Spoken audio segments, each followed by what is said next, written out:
Hi, everybody. Welcome. I'm Barry Kostrinsky. We are at July 25th. Welcome. It's Monday, 6 o'clock. We're going to welcome Damien Crisp, who is coming in from Chattanooga, Tennessee. And thank you all for coming. This is not part of ATOA. I used to do that. That's how I met many of you. And again, many of friends in other ways. I just want to make that clear. We're going to do the Monday format for the first 2 months, July and August, and I'll probably move to Tuesday. So it's not the same day as the ATOA talks. We'll probably stick with 6 to 7, unless people say, I prefer 5, I prefer 7 o'clock. Whatever people say, I'll listen and we'll sort of evolve to what's best. Damien, I'm going to hand it off to you. I'm not going to give much of an intro, except that you strike me in 2 ways from what I know of what I see. And of course, Damien's an artist I've met through Facebook and maybe Instagram images. And it's really about I find his art capturing, and I find his statements, his political statements, his strong, like dialing into the moment and translating it into a clear soundbite that's poignant and artistic and forceful. So I think I'm sure you have more, but I feel you have double talents working, and I welcome both. Look forward to hearing more, and thanks for participating and sharing with the fellow artists. Yeah, no, thank you. I love the concept, and it's great to meet everyone. That just to start off with, I'm Damien. I'm 44. Something like I've stopped counting right after 40, and I'm a professor in Chattanooga in Tennessee, and I went to School of Visual Arts in New York and a school called University of Tennessee at Knoxville for painting for undergrad, and started at the school where I'm teaching at now, Chattanooga State. So that was I stayed in art school a long time. It was the one way I felt I could have time and space to get things done, also learning and, needing teachers and peers. But I really dwelled in art school a long time, and then now I'm back teaching it. So that's one aspect of me. On the same time, I was thinking about, I lived in New York City a long time, and I worked in the art world and worked for artists. Had a gallery there that was a kind of a resistance to the commercial art world. And I guess one thing I wanted to say, since I'm joining from Tennessee, is this idea that I came to, which was just as great as it was to be in New York City, for example, to be in an art capital. The sort of almost everyone I knew on a daily basis was an artist. All the things I knew to go do were art events, all that being great, and I miss it. But at the same time, I started feeling like, wow, I want to make art that's just bits and pieces, impressions, scans, this and that from my reality, from my autobiography, and from the reality, daily reality around me. And how am I going to do that if my daily reality is New York City, which is such an icon? It's hard to avoid it, like in a photograph. And if on a day-to-day basis, I'm not out in middle America, where in the world that I'm actually making art about.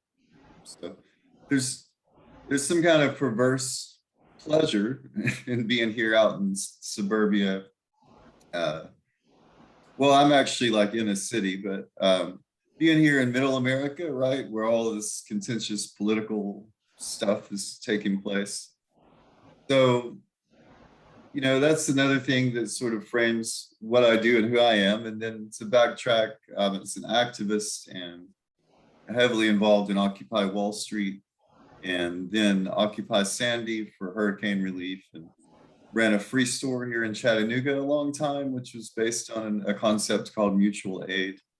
And mutual aid itself also is a kind of a creative force that I've been interested in.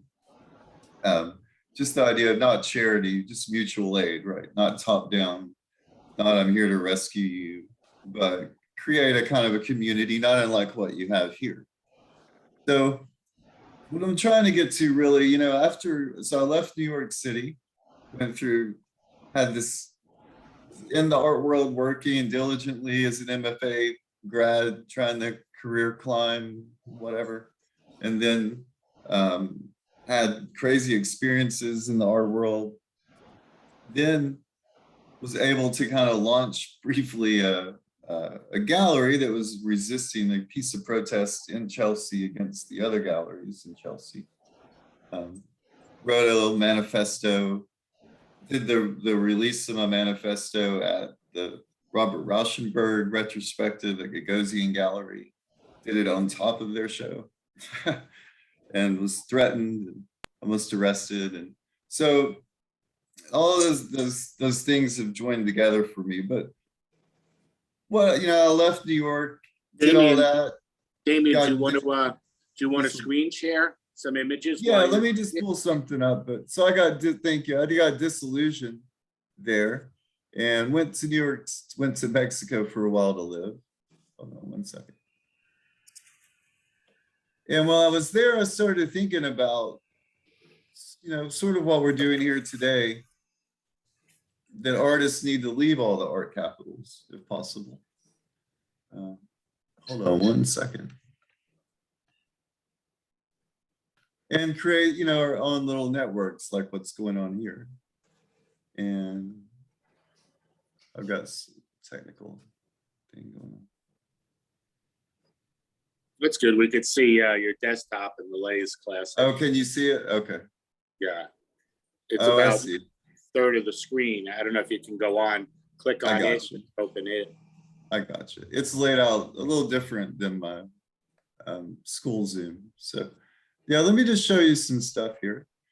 But yeah, as like I was saying while we're looking, is that I became real interested in this idea of artists leaving art centers, and creating their own networks and systems, and galleries. And this is a way to grow the grass between the bricks of the mainstream commercial art world. So that's one thing that I like about being here. Now, I have this conflict. So this is a bag of lace. I just did this the other day, where on the one hand, I'm very political and I use my writing for political statements. On the other hand, my art itself is not directly political, and it's often involved in the ideas of the looseness of language, more at this point, traditional post-structuralist like theories about viewer reception and things.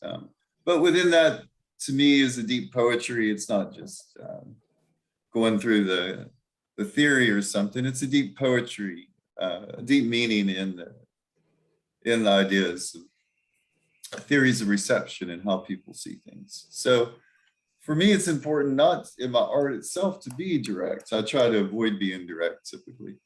But so here the other day, I was sitting around and I was thinking about a project I had done at SVA, and I was filming a very strange Wise potato chip bag photo shoot setup, like a fake one.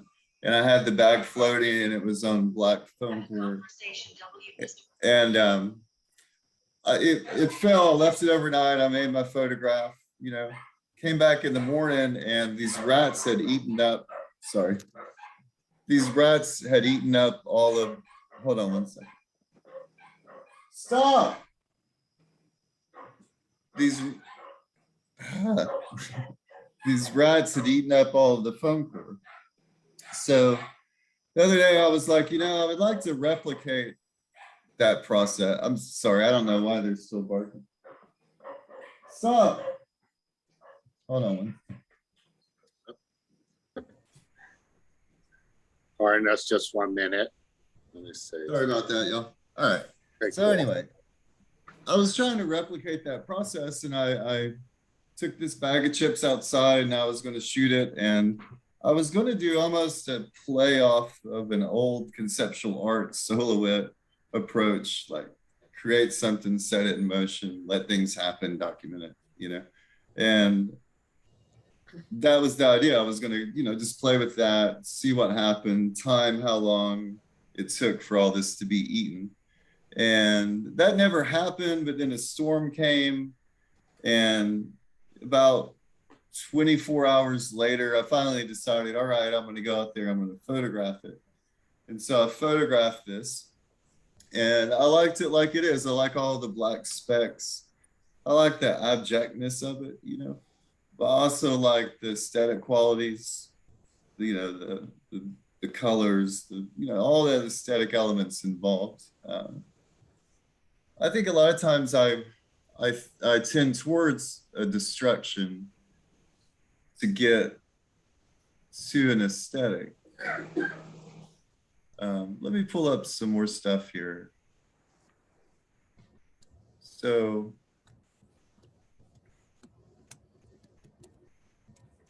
I'll show you. That's a great line you said. You tends towards a destruction to get to an aesthetic. There is a lot of power in erasure or trying to erode at things, trying to remove, but not totally. Very, very powerful visually. It can operate, you know, at a poetic level, it can operate at a formal level, you know, or a conceptual framework for something. This process, I've given up on this, really. I'm just worn it out. Did it? Give us a little longer on the image. Oh, no, I was checking that. There's a few different. So it's called Oblivion. And there's some paintings on paper and canvas. And here's a book I did of that, 2000 or 21.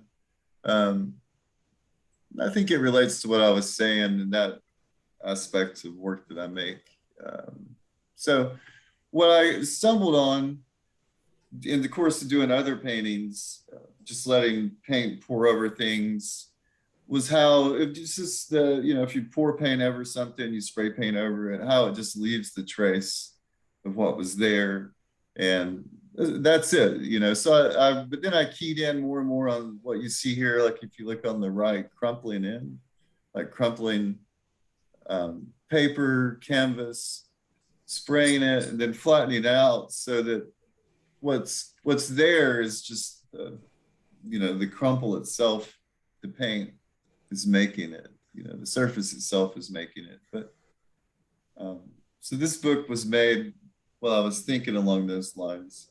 And then also I'm always interested in just the constant, almost free association, a constant sort of capturing of, you know, unconscious thoughts. Are you looking to contrast the two images here? Am I looking at what? At these two. This is a book that folds open. Are you looking to contrast these two? Yeah.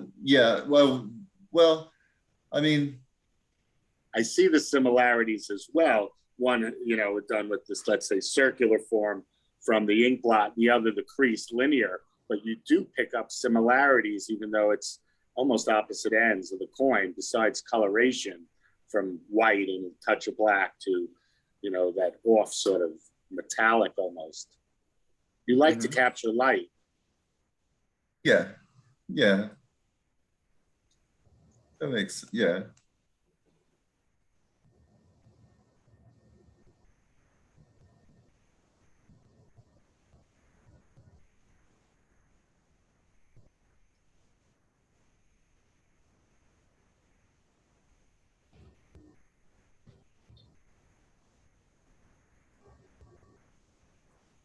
And also things, primarily text and like these crumpled imagery, the way it's making tone, way it's making shading, and it seems like an image, right?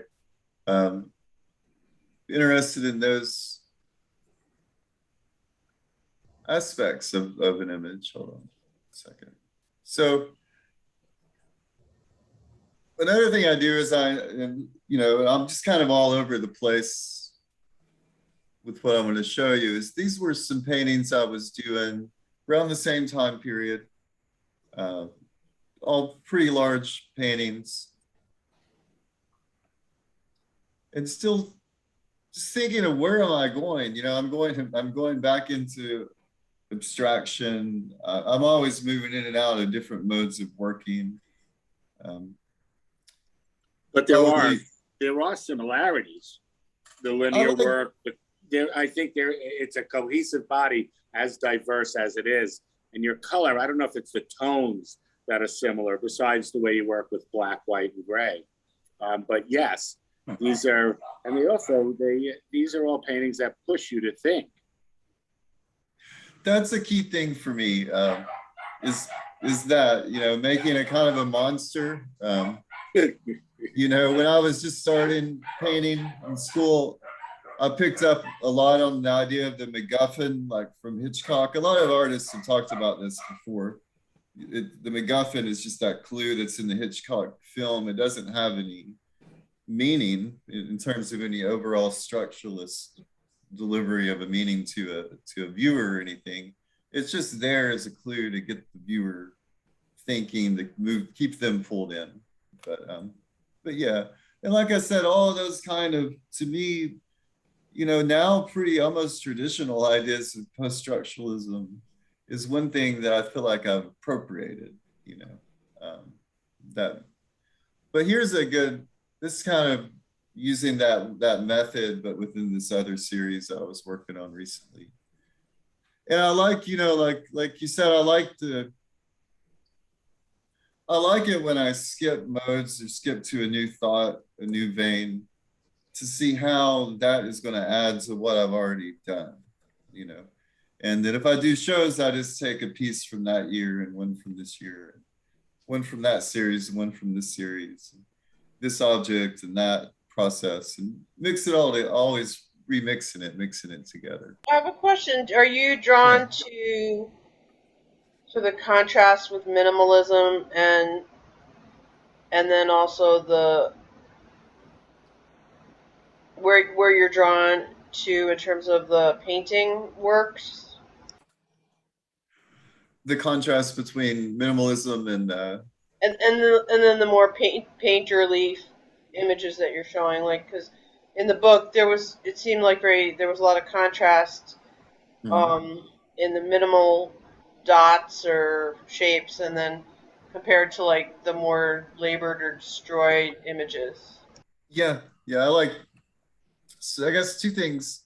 Yeah, always playing with these contrasts, like you're saying, in different ways. I'll show you a photograph in a little bit, but yeah, always pairing things off, playing with them. That's definitely one thing I'm always interested in. And then another is always outrunning. It's not that I don't like decorative work, but I don't really like to make decorative work. Like, I guess the way when I'm thinking, it's not going to usually serve what it is I want to do, you know? So I do tend to go more towards almost an anti-decorative design, like a dot, right? You know, something like that. Um, and yeah, The funny thing is, it does become decorative. I think I've expressed the thought. It's interesting for an artist to challenge himself and try and make not a beautiful work, but a really ugly work. And it's a great exercise, probably the hardest one in a way. yeah, Yeah. And you're right what you said earlier about, you know, the folded linear form that the light creates in your sort of shadow silhouettes from spray paint. You're right, it goes figurative quickly. And a lot of work that is very general, whether it's linear or round, as long as it's abstract, we will extract the figure and the landscape from it. As long as we give as artists enough hints of it going on in almost a consistent pattern that we create, a language, it'll be read by the eye. They'll look to associate with human form. Just as, you know, monkeys would find the monkey in the painting. yeah, absolutely.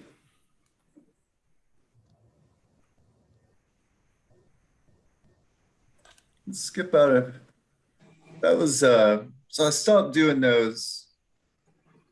that body of work, however many, for paintings, mostly first year of COVID paintings.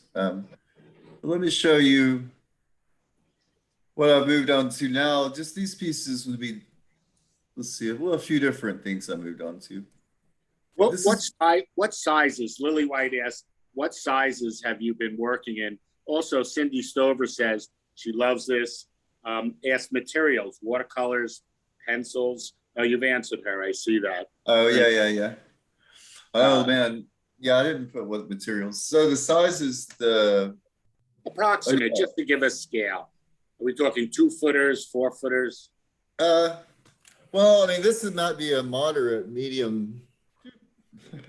There's a painting there I'm working on. You know, body size, often I would say, is what I'm more comfortable with. Things my size are bigger, but also smaller. This piece is on watercolor paper. So I guess part of my constant changing too is switching up sizes, dimensions, things like that. But you know, then there's this other aspect just as a painter that I'm a lot more comfortable, or I like the drama of working with a big painting, you know, is one aspect of it. And for whatever reason, maybe because I did it so much, it's what I gravitate towards. So there's that intuitive element. But this is where I've moved on recently, just past couple of months. Pieces on paper, and just thinking about what to do with painting, you know, what I want to paint now. And I guess maybe a formalist, back to that idea, is always like, I want to paint. So I need some justification to do that, right? I need some reason to paint. I want to make some paintings. So these are you know, I'm thinking more in terms of the sketch, the doodle, sort of the subconscious imagery.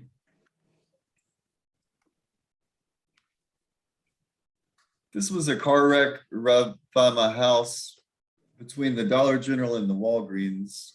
I'd just gotten this car that I have, and I was parked there at the red light, and a car like flew through, hit another car. The one car jumped a parking lot over several other cars, but there was a woman who was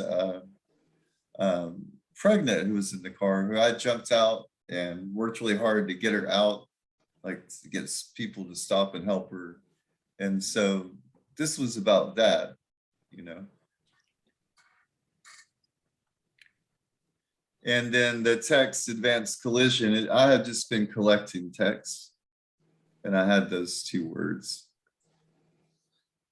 Collecting text, that's a great line right there. Right.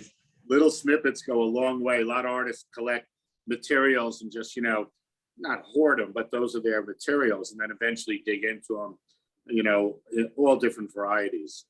I do that. I've got right beside me a whole categorized boxes of found objects, different kinds of objects. I've been slowly adding pieces from Dollar General displays to my collection. I'm going to do something with, but here's another. So this is another piece I did April. And along the same time, I've been working with these pieces too. Again, just back to the idea of the dot, almost the placement, not a high level of Photoshop design or anything like that. A lot of attention put into the edges of these things, but just looking into my boxes of things that I collect and I keep around, and scanning them and then combining them. So here's a tiny little gold box and a big legal size notebook paper from just one of my classes when I was just doodling and while I was talking. Another piece recently so I've been teaching a lot about Solowit to my kids as a way to introduce them to art, to understanding art, contemporary art. And so I keep thinking about that idea of that basic, come up with an idea, let it play out, keep your hands off of it, and whatever, you know, it results as it results as. So So I'd done this video of this skull, and I just using an old VHS camcorder as part of kind of a clue, like just throwing that in there, the look of an old camcorder. Videotaped the skull melting, and then videotaped the video of the skull melting off the television, and then superimposed them so that you see the whole skull melt, but you see it superimposed, like 50 over 50. Anyway, but in the end, I came out with this little piece that I liked. So just this little skull, sugar skull key inside of this skull head here.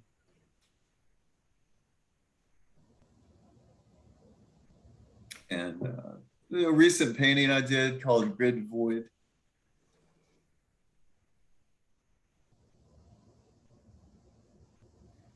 It's always important to me maybe how to frame things. Is this a series? Is this a repetition of this act? Is, you know, what is this? And maybe it's something that's only important to me, but maybe other artists understand this, is that it's become so liberating to me now this past year. I've just decided that I'm not generally going to work under the name of a series anymore. It's like this weird thing, like, okay, I came up with that idea, I'm into it, need a certain amount of things for, you know, it becomes this strange pressure. By the time, you know, there's enough to be a series, I've moved on and I want to do something else. So trying to break free of that thought pattern, if that makes sense to any artist out there. And no, that makes a lot of sense. I think that resonates with all of us. I do want to say in a lot of your works, I see a use of diagonals very strong, you know, to get the perspective and the sort of clash, both in a classical way and in cubist way as well. But of course, you have the ability, and here you're working in your green tones. You're very tight, and just the black silhouette, and of course the edges that you get in that. You know, it's a subtle and a strong hand at the same time. Oh, cool. Appreciate that. That makes a lot of sense to me. Makes a lot of sense. This one is, you know, this is again body size, like 40 by 40.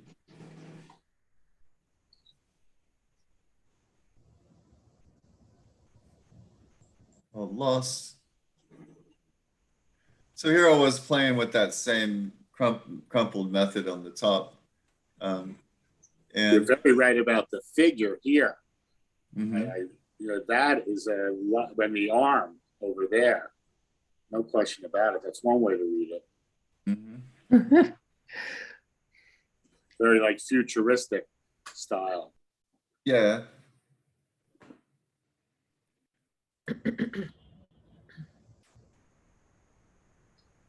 They're all about the same size. This is about 54 by 44. It's good scale. Is this on paper? These are on canvas. This one and the last one. Mm-hmm. And then those ones before were these were a series on paper. These, yeah, these are canvas here. This was acrylic, spray enamel, and I think that's it. A lot of gesso, going back with gesso.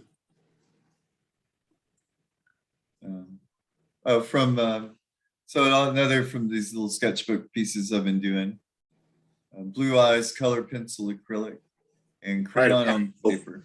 Quite a powerful piece. Damien, let me ask you, what artists do you say you align yourself with, either visually or conceptually, or who do you really respect and respond to, either in the past or now? Oh man, you had to ask.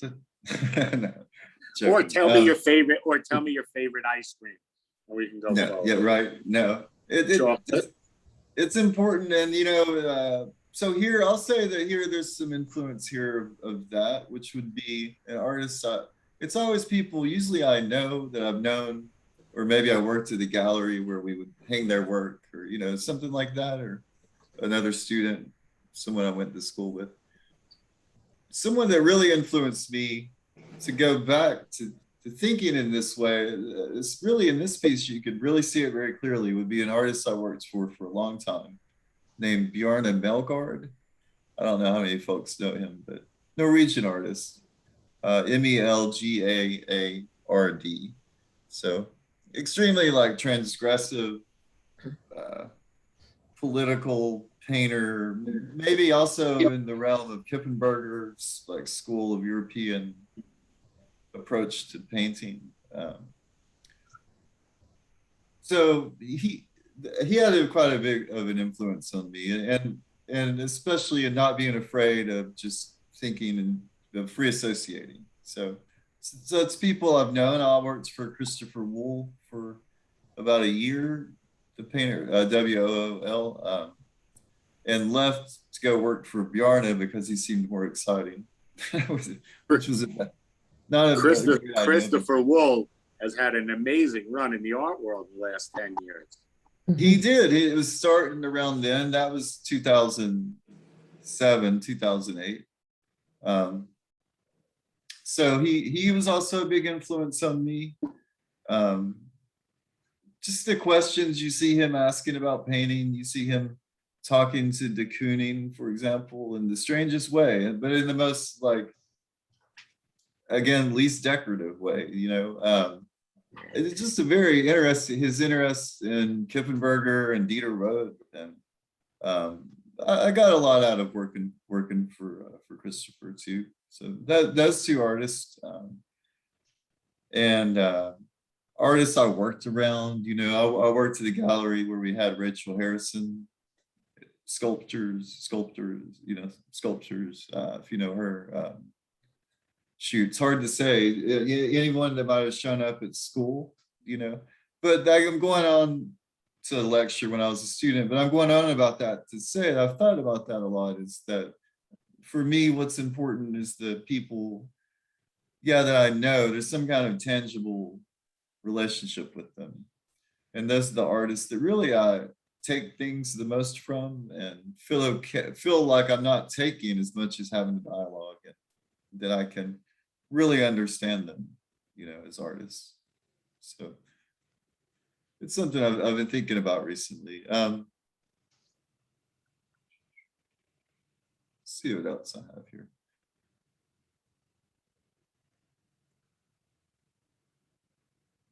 Some more of those paintings. Where did those go?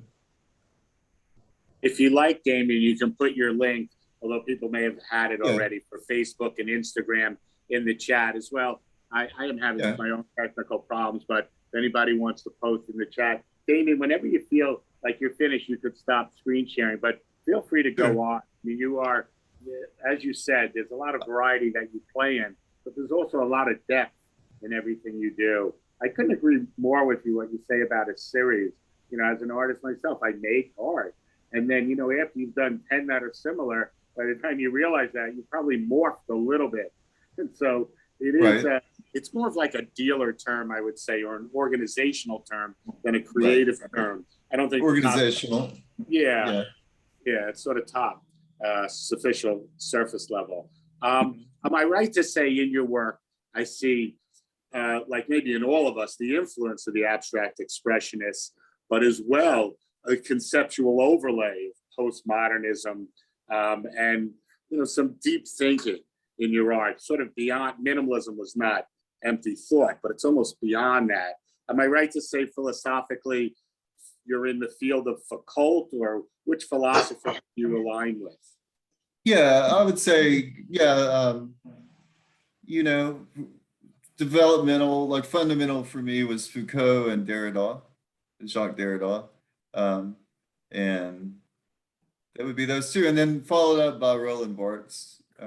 But then, and you know, this was all just kind of me going back in the 90s, going back and reading stuff and being like, because really where I was starting school, no one else was teaching this, so I was just kind of picking up on it. So, but also Roland Barthes too, and Rosalind Krauss, Optical and Consciousness. So if we want to talk about abstract expressionism, that's the real key for me. And what you mentioned with abstract expressionism, surrealism, postmodernism, all of those kind of ideas. Really, that book is the best way to frame. If you don't know, it frames that no, Jackson Pollock wasn't just paint on a surface the way Clement Greenberg wanted it to be, pure and with no reference to the outside world. That the only that it's connected to the surrealist. So if it's connected to the surrealist, it's in consciousness. It's in consciousness, then it's full of references, full of referential material. So it's language, and it doesn't stop at the edge of the canvas. So among them, I would say, definitely abstract expressionism for me, questions about what painting is. If you want to make paintings, you've got to somehow know about it, address it, think about it, conceptually in some way. Just the way that it challenged what a painting is now. Can you, mentioned, Damien, can you disconnect from screen sharing? I can't control it. Oh, yes. Oh, sure, If you sure. could do that, we'll get us back to a grid. And first, before we'll have your question first, as we always do, Damien, that was brilliant. What a deep ride. Thank you. Thanks, everybody. Thank you. That was opened up a lot of thoughts, a lot more to unpack. Yes, Monroe, go ahead.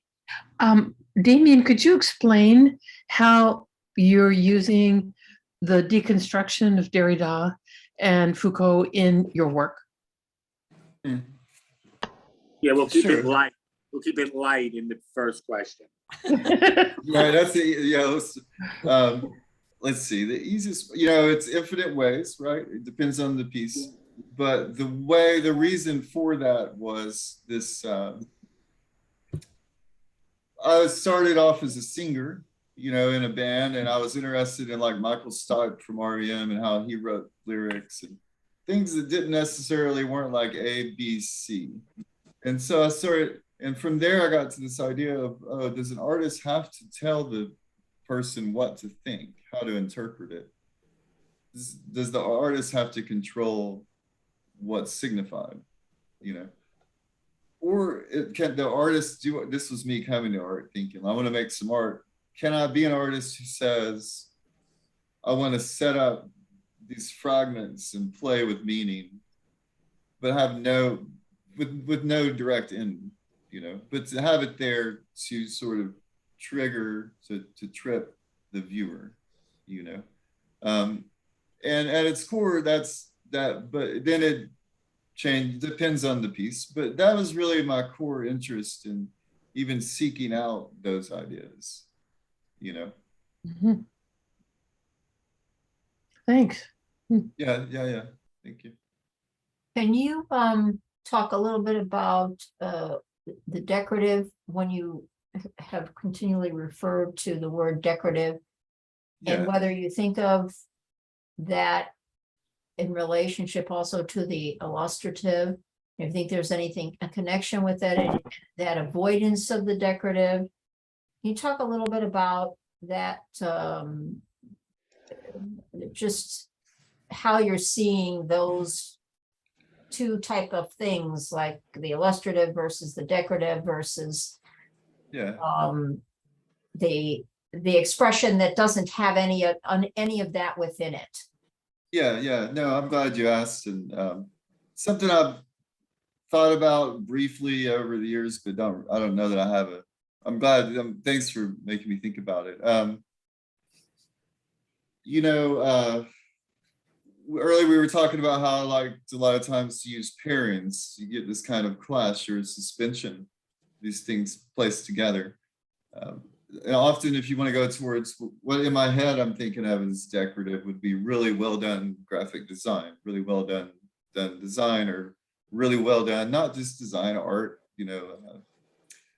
the way that the form is all interrelated and all, and shoot. So for me, I guess in my head, I feel like one, it's not really just intuitively something I'm interested in. So decorative, I just mean things that are they're there to please the viewer for a sustained amount of time without any dissonance. Does that make sense? Mhm. Yes and Yeah. no. Yes and no. Yeah, go ahead. All Barry. object, you take the greatest painting, you throw it over a couch, you wake up to it every day, it'll get that negative decorative effect, like a pop record at the top of the charts. You won't see it anymore. But Right. good decorative design can actually be a painting that's alive. So, but yes, I hear what you're saying. And I think in the old days, beauty, you couldn't mention 20 years ago in the art world. That's changed. But decorative is not allowed in the art world as an accepted word. And therefore, you should go for it. Right, right. But you got to interlace it with the opposite. And I was almost going to comment when I saw your work, Damien, if you had graphic design background, because I think in your attempt not to do it, you actually did it. And No, I am. Yeah, I am interested in, absolutely. Like the Situations International as designers. When I had my short-lived gallery, we had a book press too. And I did all the layout. And it was all done in a very minimal, like very simple, think of an aerial period on a white piece of paper. So yeah, that is also, I agree, design too. What was the name of your gallery and where was it? I'll do what? What was it the was name called of the gallery and where? It was called the Ocean, the Waves Gallery and Unknown Press. It was same building as Green Naftali Gallery, East or 28th, West 28th. And on the 5th floor, 2010, 2011. But yeah, but I wrote a text. You can see if you just want to check it out. It's online. It's called Slave Expanded, Damien Crisp, and it's on Google Books. You can read the text that it was all based on. So, and it was a kind of a mock manifesto, right? I know that we can't write a manifesto, but I'm going to write a manifesto. But part of the manifesto is going to be that we should all write manifestos. But Wasn't there that movie Manifesto where you had like a dozen plus manifestos? I think it was showed in the city. That was my goal. Yeah.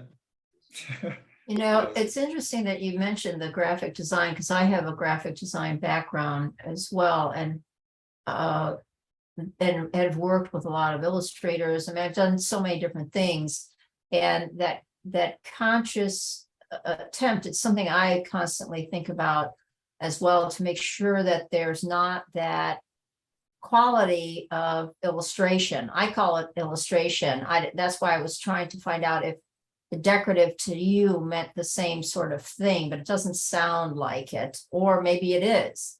But this avoidance of, like when you see a piece, you look at it, right away, like, oh God, it's just an illustration.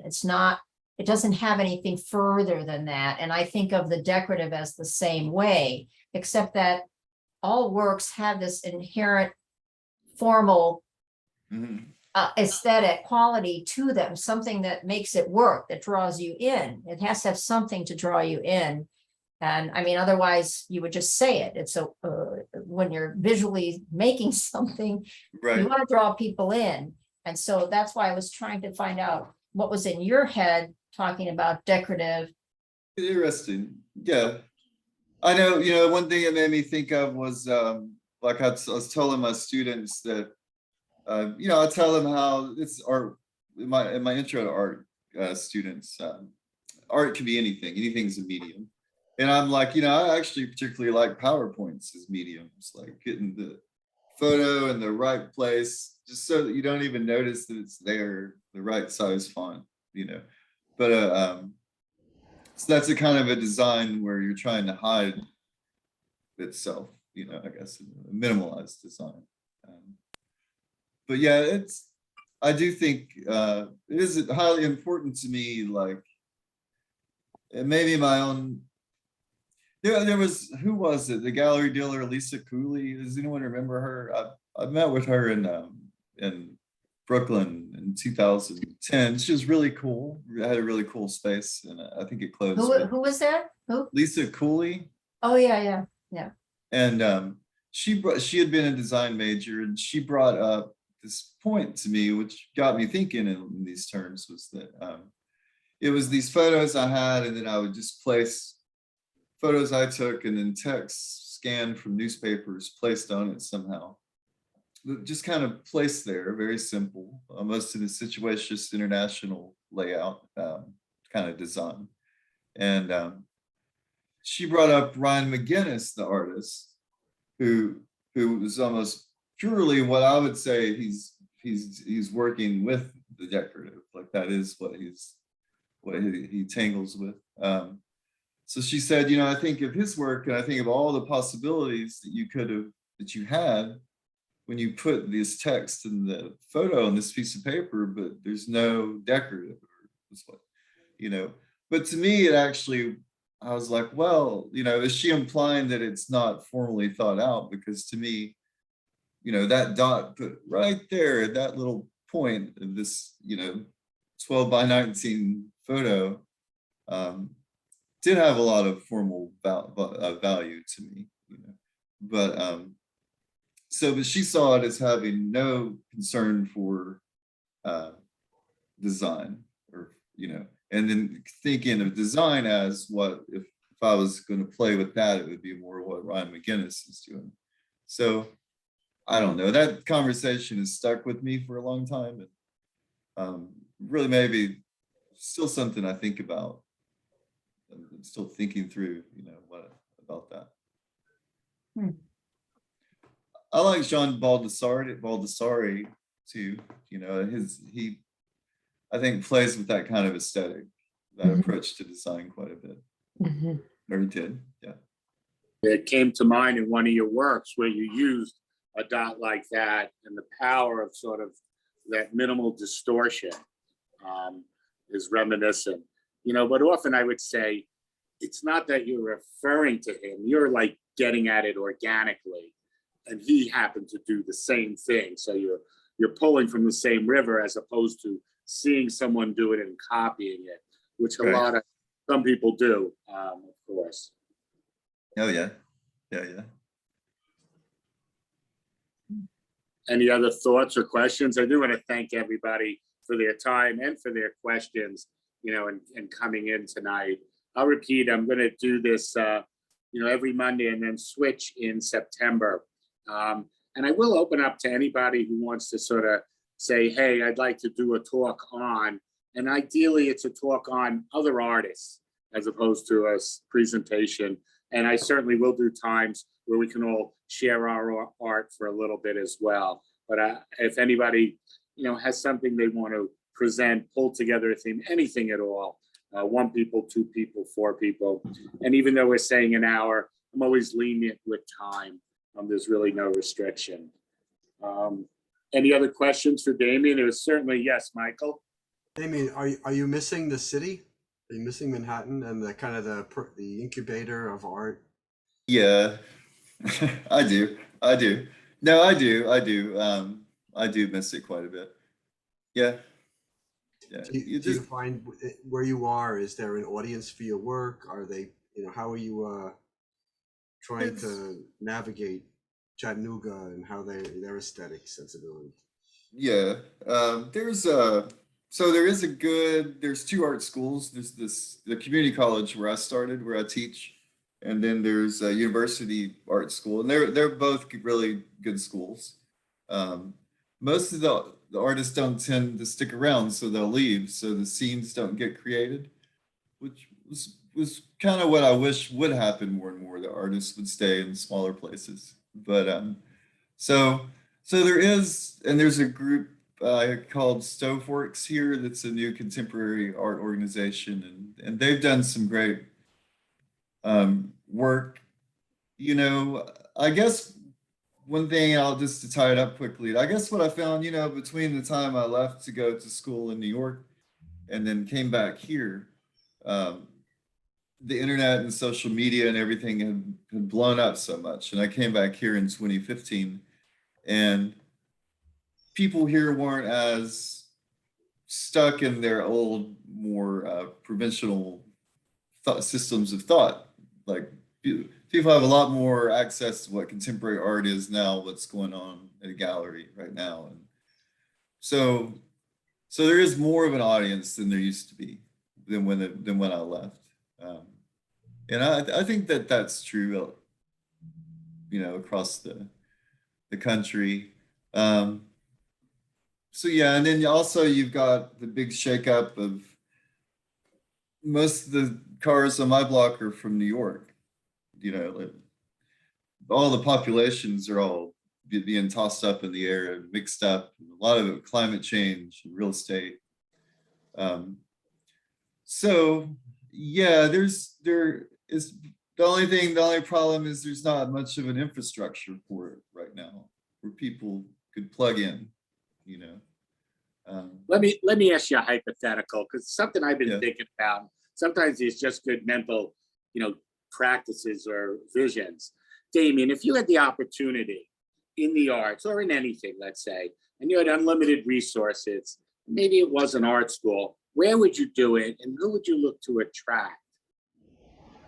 To do any project? Any project at all, because I've been thinking about, you know, you're working in arts and education as well. And I've been thinking of, you know, the concept of a Black Mountain School and trying to set something like that up just as a, you know, a goal, but not all goals are meant to be achieved, but they're exercises. But I've been wondering, like, do you set it up in the mountains and have people who can afford to go there go? Or like Michael pointed out, do you have to be tethered to a city? And do you have to reach? I mean, I don't know any of these answers. What if you had that hypothetical, you know, I played the lotto, it's like 800 million. And so these are my plans. I've got like 50 million, I figure, for this. Wouldn't that all be nice? Right? Yeah. How would you set up your art utopia? Art utopia, a friend of mine, so when I came back from Mexico, I went to New York to get all my stuff to move it here. And I was hanging out with my friend Peter. We were good friends. He does a thing called Vector, this free publication called Vector that's real interesting. And we were talking, and so we came up with this whole idea, right? I had just written this little essay about artists need to leave art capitals. What I would do is I would create an entire system. You need some kind of, like, what we need as artists is like a decentralized hierarchy of non-hierarchy. With or without our anarchy. Yeah, we need a center point for our anarchy. But one idea we had was like, here you go. It's just a website. You build it, you pay people in different little cities. They do reviews, they do work contributing to what's going on in their little area, their city, their cities. And you know, and that's where you go to this one hub where you can learn, you know, everything from people, serious collectors to artists to writers, so that you put everything into one place so that people have a point to go to. They don't have to go to New York City. They don't have to go to Art Forum. They can go to this one spot. And then here, you know, this has artists that have done reviews of other artists in their town or whatever. So long story short, like, we spent a good day or two talking through all kinds of ways you could develop some system like that, you know, and that ultimately, yeah, you could replace in theory, at least the intellectual part of the art capitals, you know. And that a lot of that is economics. I mean, I'd prefer to be in New York City working, but and if I get the chance, I'll go back. But a lot of that's economics.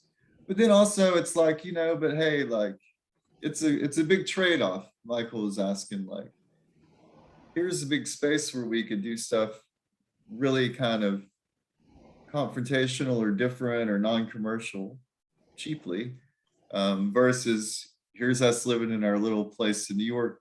We can't do a show very often, but we get all of this great cultural resources at the same time. So anyway. Mm. I would Yeah, set up. it's I a, lived in Chicago. I lived there for a long time, and I lived in a gangbanger / artist neighborhood, and for like 10 years, and I just met so many artists.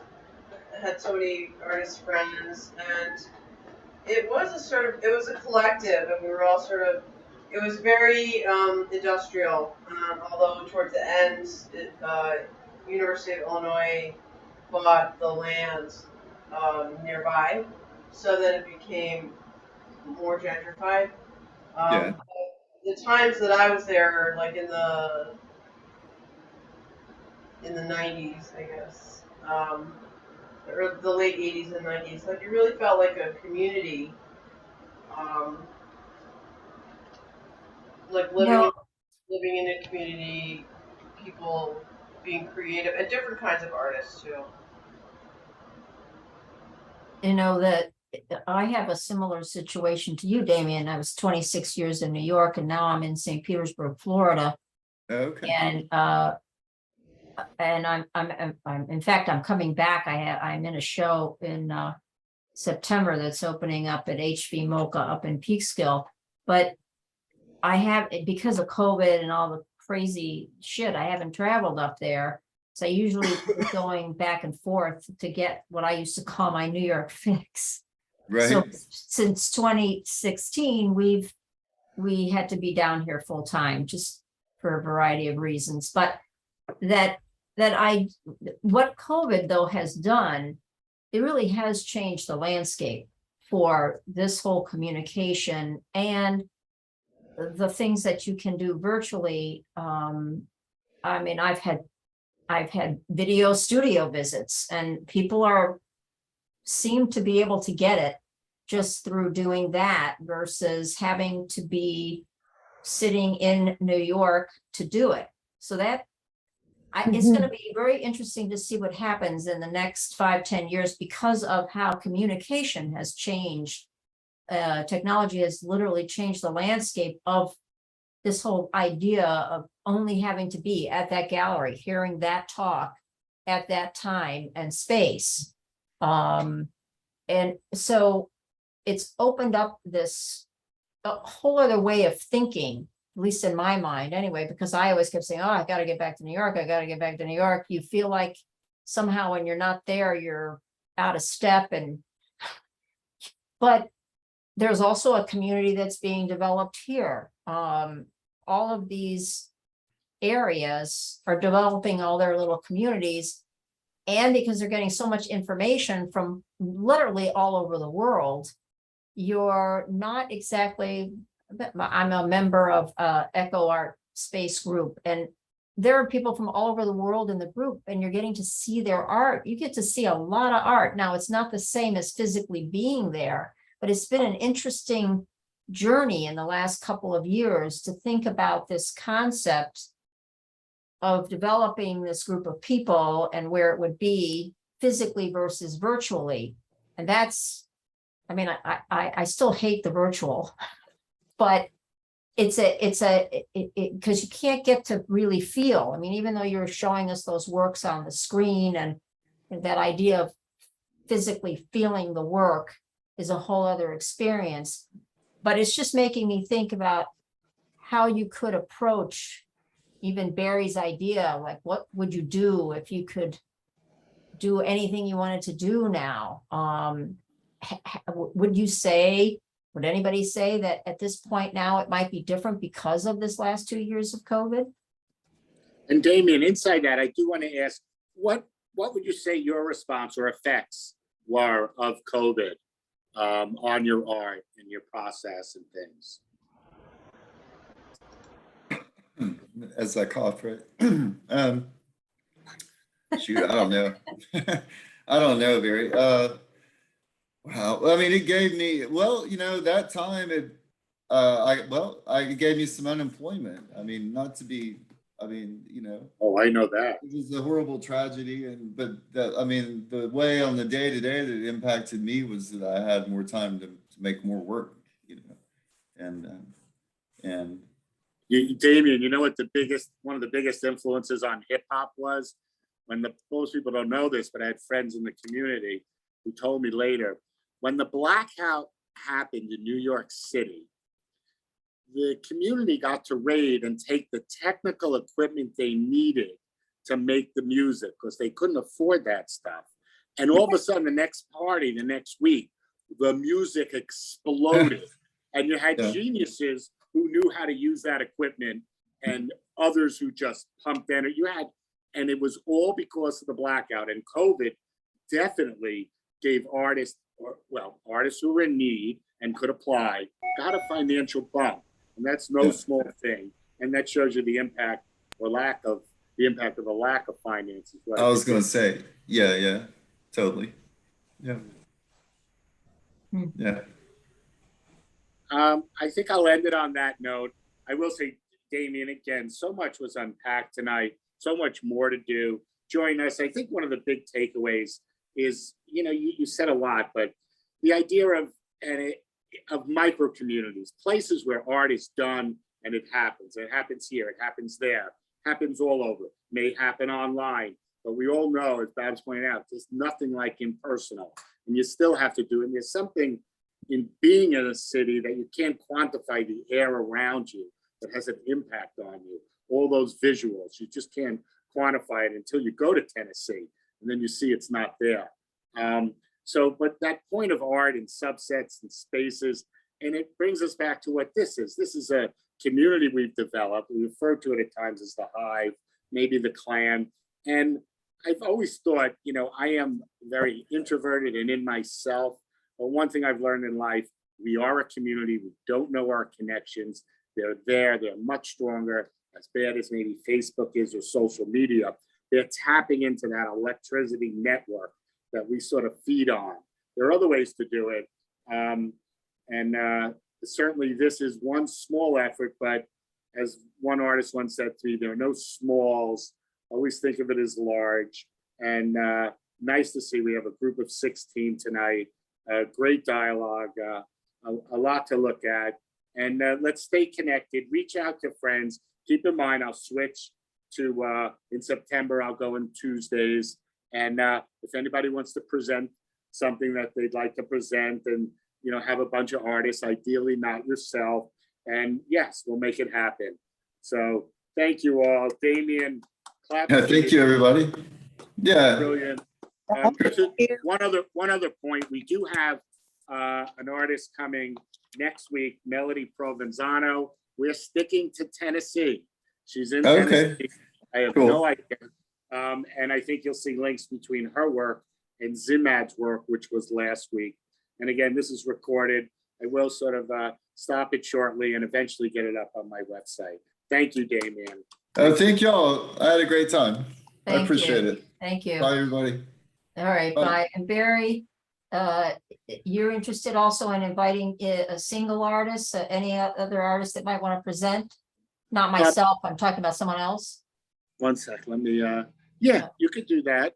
Let me just stop recording.